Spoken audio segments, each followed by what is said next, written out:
नमस्कार, मैं हूं संजय कुमार। आप देख रहे हैं हरियाणा बुलेटिन न्यूज़। इस समय हमारे साथ मौजूद हैं आम आदमी पार्टी की खेल प्रकोष्ठ की प्रभारी हैं कविता दलाल जी, जो खिलाड़ी भी हैं और ब्रांड एम्बेसडर हैं आम आदमी पार्टी की। उनसे बात करते हैं आज की शिक्षा नीति को लेकर। नमस्कार जी, पूरे हरियाणा वासियों को नमस्कार, धन्यवाद। कैसे हैं आप? बहुत बढ़िया जी। अब जिस तरीके से आज हालात हैं देश में, हरियाणा में, वो काफ़ी नाखुश करने वाले हालात हैं और जिनकी आवाज़ हम लगातार उठा भी रहे हैं। अभी जो नया मुद्दा, नई नीति जो बनाई है सरकार ने शिक्षा को लेकर, जो सरकारी स्कूलों को बंद करने की मुहिम चली है, मुझे लगता है ये बिल्कुल शिक्षा विरोधी नीतियां हैं। बच्चों का भविष्य इससे अंधकार में जा रहा है बिल्कुल। और इससे क्या होगा कि हमें एक सोचने की ज़रूरत है कि जो ये एसी के दफ्तरों में बैठ के जो नीतियां बनाते हैं, इन नीतियों का इन जो बनाने वाले लोग हैं और जो उनके करीबी अमीर दोस्त हैं, उनका इस नीति से कोई लेना देना नहीं है। क्योंकि ना तो उनके बच्चे इन सरकारी स्कूलों में पढ़ रहे हैं, बड़े ही आरामदायक बाहर विदेशों में शिक्षा ले रहे हैं, आरामदायक ज़िंदगी जी रहे हैं, लेकिन यहाँ पे गाजगिरी है गरीब किसान मजदूर के ऊपर, उनके बच्चों के ऊपर।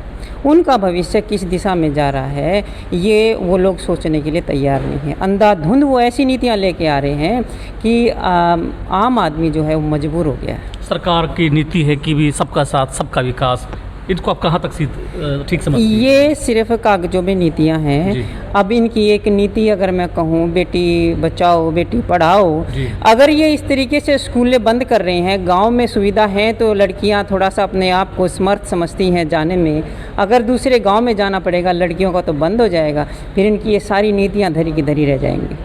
बात की जाए शिक्षा के स्तर को लेकर, आपने जो आज प्रेस वार्ता की है, उसका क्या औचित्य है और किस तरीके की रणनीति आपकी रहेगी इस विषय को लेकर? मैं पूरे हरियाणा प्रदेश के लोगों तक ये संदेश पहुंचाना चाहती थी प्रेस कॉन्फ्रेंस के माध्यम से कि हमें ये सोचने की ज़रूरत है कि जो ये नीतियां बनी हैं ये हमारे विरोधी हैं नीतियां। हमें ये फ़र्क महसूस करना चाहिए और पता होना चाहिए कि हमारे अधिकार क्या हैं। आज अगर हरियाणा में इस तरीके की नई नीति आई है, अगर हम चुप रह जाते हैं तो आने वाला समय हमारे बच्चों को बदतर से बदतर ज़िंदगी जीने पर मजबूर कर देगा। सरकार का कहना, मुख्यमंत्री के दावे हैं कि शिक्षा के स्तर को उठाने के लिए ये इस तरीके की कार्रवाई की जा रही है। किस सरकार ये बिल्कुल सही नहीं है, ये उनके ढकोसले हैं। जब शिक्षा की ज़रूरत महसूस हुई इस देश में, तभी जगह जगह पर हर गांव में सरकारी विद्यालय बनाए गए थे ताकि ज़्यादा से ज़्यादा बच्चे इसमें पढ़ सकें। आज अगर जो हालत है, इसके जिम्मेदार भी ये सरकारें हैं जिन्होंने समय पे ध्यान नहीं दिया, टीचरों की भर्तियां नहीं करी और स्कूलों की जो व्यवस्था थी वो ठीक नहीं करी, जिसकी वजह से बच्चे, अगर टीचर नहीं होंगे तो वहाँ पे कौन बच्चा पढ़ने जाएगा। आज सरकारी स्कूलों की हालत ऐसी है, वहाँ पे गोसे पत्थरे हैं, भूस डला हुआ है, जानवरों को बांधा जाता है, तो वो पढ़ने की हालत में नहीं है। बिल्डिंग है वो गिरने को है, लेंटर गिरने को हो जाते हैं। तो ये व्यवस्था इन लोगों की रही है। मुझे लगता है इनकी ये सोची समझी साजिश है कि पहले तो इस तरीके से मजबूर कर देते हैं लोगों को और बाद में ये धीरे धीरे उनके ऊपर कानून बना के थोप डालते हैं और मजबूर होके इंसान को ये फैसले लेने पड़ते हैं। और आज जिस तरीके से उन्होंने लालच भी दिया है चिराग योजना के माध्यम से, 500 रुपया वो सरकारी स्कूल में आपको देना पड़ेगा और 1100 प्राइवेट में लोगे तो आपको सरकार देगी। तो ये उनकी साजिश है, लालच है लोगों को। उनको पता है कि जो गरीब आदमी है वो 500 रुपया भी नहीं दे पाएगा, इसलिए वो जाएंगे लालच में, ये उनकी मजबूरी बन गई है। लेकिन कहीं ना कहीं ये सरकार चाहती है कि इस देश में बच्चा कोई भी शिक्षित ना हो, सिर्फ उन्हीं के बच्चे शिक्षित हों ताकि इस देश पे राज करें और हमारे आम आदमी के जो बच्चे हैं वो उनकी मजदूरी करें। एक खिलाड़ी होने के नाते कविता दलाल का अपने जो क्षेत्र में है जुलाना के अंदर किस तरीके का एक कार्यक्रम किया जाना है, तय है किया, आप किस तरीके की कोई एक्टिविटी करें कि खिलाड़ियों को यहाँ से प्रोत्साहन मिले? देखिए, बड़ी दुख की बात है, हमारे जुलाना में खेल की कोई भी सुविधा नहीं है। मैं अगर वर्ल्ड लेवल तक जा पाई हूँ तो मैं अपने बलबूते, कहीं मैंने दूसरी स्टेटों में जाके अपनी ट्रेनिंग करी है। जब मैं यहाँ पे छुट्टियाँ आती तो मैं ट्रेनिंग करने के जरिए ढूंढती थी। कोई जगह नहीं है, स्टेडियम नहीं है, कोचेज नहीं है, अगर स्टेडियम बन भी गए तो उनमें व्यवस्था नहीं है, कोई भी सुविधा नहीं है। तो हमारे जुलाना में, पूरे जुलाना हलके में इतने अच्छी लड़कियां कॉमनवेल्थ में भी मेडल लेके आई हैं। इतनी सुविधाओं के ना होते हुए भी इतना टैलेंट भरा हुआ है। अगर ये सही तरीके से, सही नीयत से इस हलके को आगे बढ़ाते, इस प्रदेश को आगे बढ़ाते तो शायद इससे और अच्छा रिजल्ट आ सकता था। मेरा 1 नवंबर का जो प्रोग्राम है ये इसी को लेकर है कि आज तक जितने भी इंटरनेशनल खिलाड़ी हैं, बड़े बड़े पदक विजेता हैं, उनको जिस तरीके से नज़रअंदाज किया गया है, उनको एक स्टेज पर लाकर मान सम्मान मैं दे सकूं और उनके पेरेंट्स का, उनके गुरुजनों का मान सम्मान कर सकूं, ताकि हमारे हरियाणा की जो ये नीति है, बच्चे जो आगे से आगे हर घर में खिलाड़ी हैं, ये सिलसिला हमारा रुके ना और खिलाड़ियों के मनोबल को कोई ठेस ना पहुंचे। क्या ये कार्यक्रम जिला स्तर पर, राज्य स्तर पर, राष्ट्रीय स्तर पर होगा? ये अभी हम जिला स्तर पर कर रहे हैं। पूरे क्षेत्र में अपना हल्का हो गया और पूरा जिला हो गया। जितने भी खिलाड़ी हैं सबको आदरपूर्वक सम्मानित हम स्टेज पे बुला के करेंगे।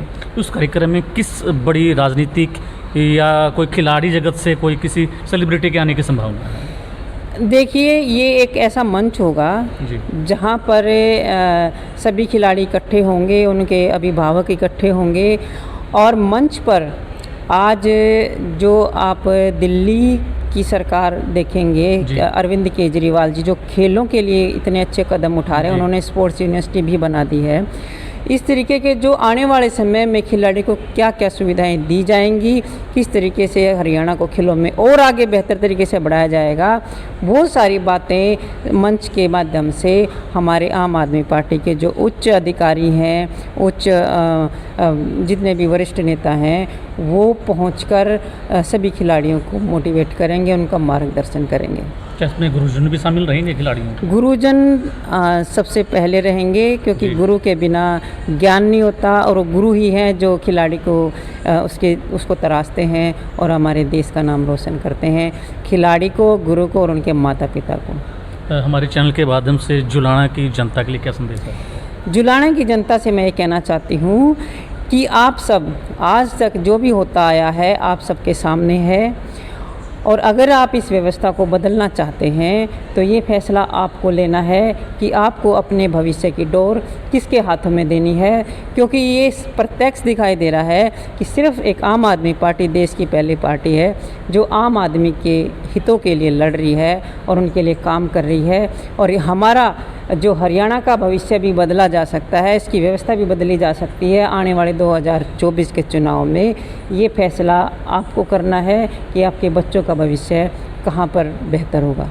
धन्यवाद। ये थी हमारे साथ कविता दलाल जो आम आदमी पार्टी की ब्रांड एम्बेसडर हैं और आने वाली 1 नवंबर को ये पूरे प्रदेश स्तर पर, जिला स्तर पर खिलाड़ियों के लिए एक मान सम्मान का के लिए उनको सम्मान देने का काम करेंगी, वो आयोजित किया जाएगा। इसमें बड़ी राजनीतिक हस्ती आम आदमी पार्टी से शामिल होने का इसमें इन्होंने दावा किया है और ऐसे किसी और शख्सियत के साथ हम आपको मिलवाएंगे। बने रहिए हरियाणा बुलेटिन न्यूज़ के साथ। धन्यवाद।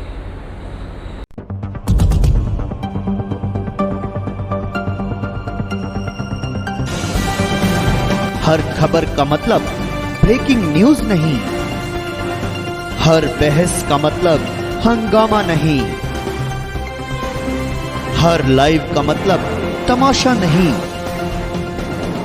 खबर वही जो हो बिना तोड़े मरोड़े।